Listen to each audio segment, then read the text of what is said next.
Jangan salahkan pemimpin, gitu. Karena pemimpin itu pemberian Allah. Yang pemberian Allah itu tergantung calon yang dipimpinnya. Jangan salahkan pemimpin. Kalau rakyatnya A, pasti pemimpinnya A. Kalau rakyatnya B, pasti Allah beri pemimpin B. Jangan salahkan anak dan istri kita kalau mereka kurang bagus, karena kita juga kurang bagus. Atau jangan salahkan kita kurang bagus karena Allah beri kita untuk memimpin orang-orang yang tidak bagus. Nyambung tidak? Ada gambaran, ada ya? Ini hadis ini. Jadi kalau kita jelek, rakyat yang jelek, pasti Allah beri pemimpin yang jelek. Gitu. Jadi bagaimana keadaan kalian, atas kalian dipimpin. Nah gitu. Nyambung ya. Nah, kalau digabungkan dengan keadaan rumah tangga kita, keadaan kita sehari-hari, silsilah kita ke atas dan ke bawah, ini juga berperan, Pak. Coba kita pahami dalam satu silsilah ya. Ada orang itu silsilahnya, ada yang gagal dalam perkawinan, ada yang gagal. Itu pasti di bawah-bawahnya ada lagi yang gagal seperti dia. Ngerti tidak? Bahkan ada satu keluarga tuh isinya orang gagal semua. Gitu. Kenapa bisa begitu? Satu, kama tadinu tudanu.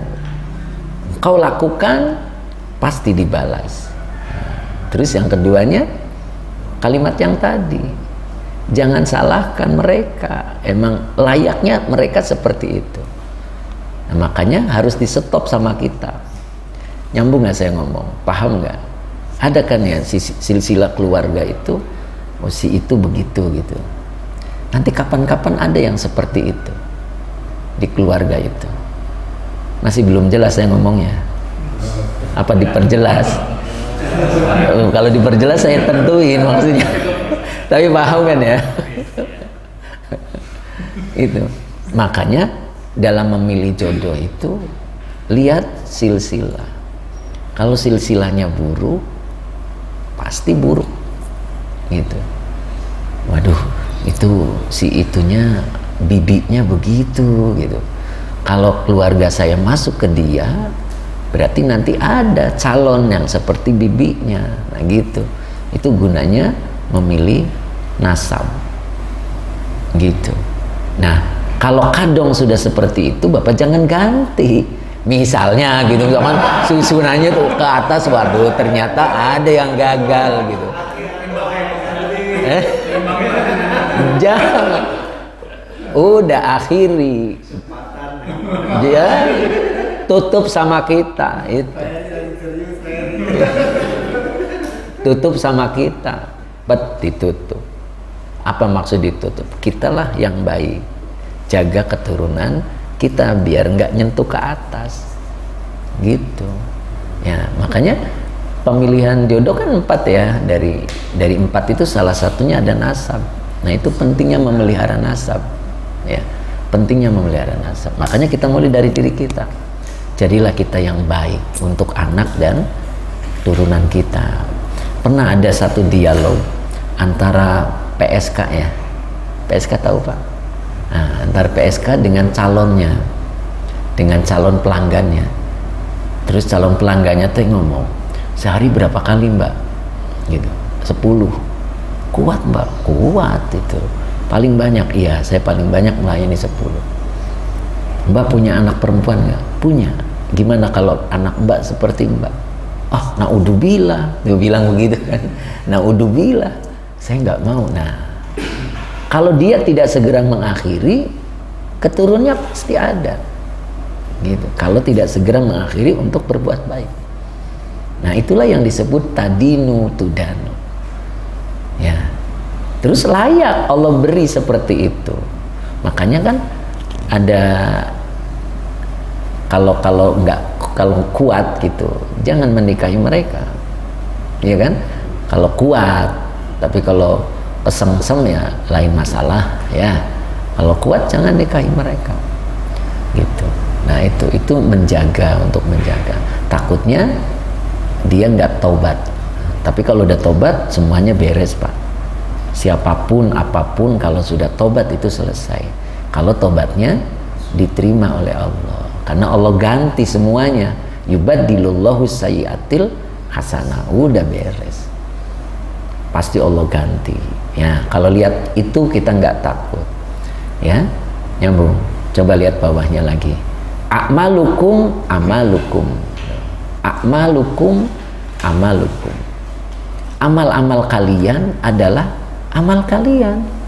Gitu.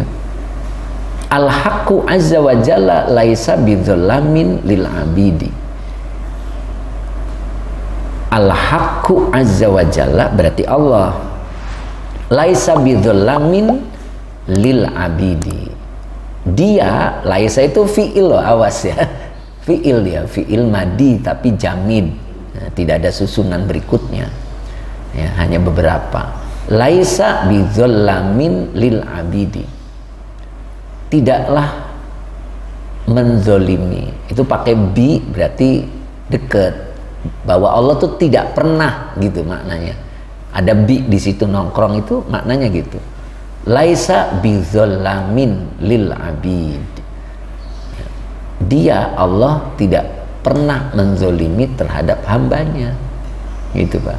Makanya tadi amal-amal kalian ya amal kalian.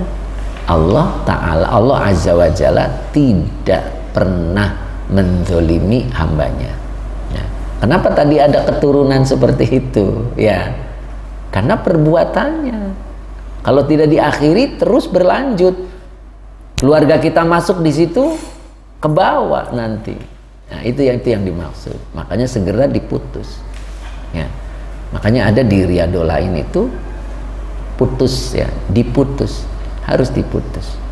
Nah, yujazi alal qalili bil kathiri. Tadi saya pernah diucapan tadi.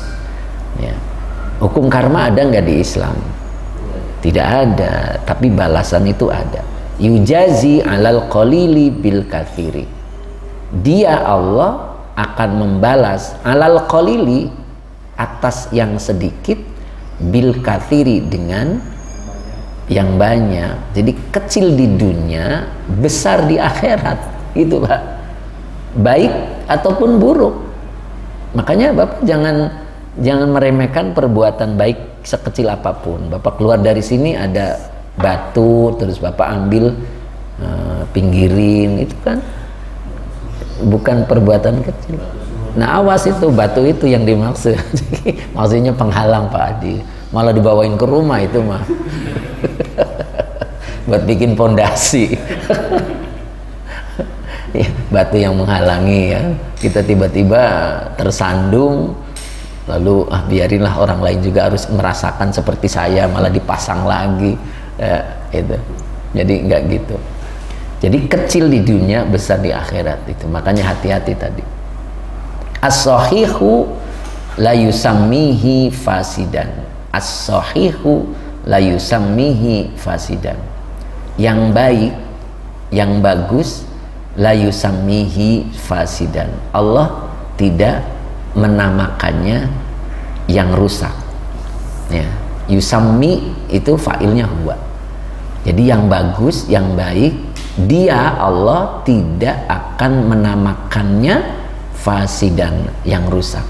Wasodiku, yang jujur, la yusammihi kadziban. Yang jujur, dia, Allah, tidak akan menamakannya pendusta. Gitu. Udah, kita bermain di sini. Kalau kita baik, tidak ada rusak, tidak ada keburukan. Kalau kita jujur, Allah tidak akan nilai kita pendusta. Udah, kita main di situ. Ya, jadi orang yang baik, jadi orang yang jujur. Ini salah satu cara untuk menutup tadi, ya, menutup tadi.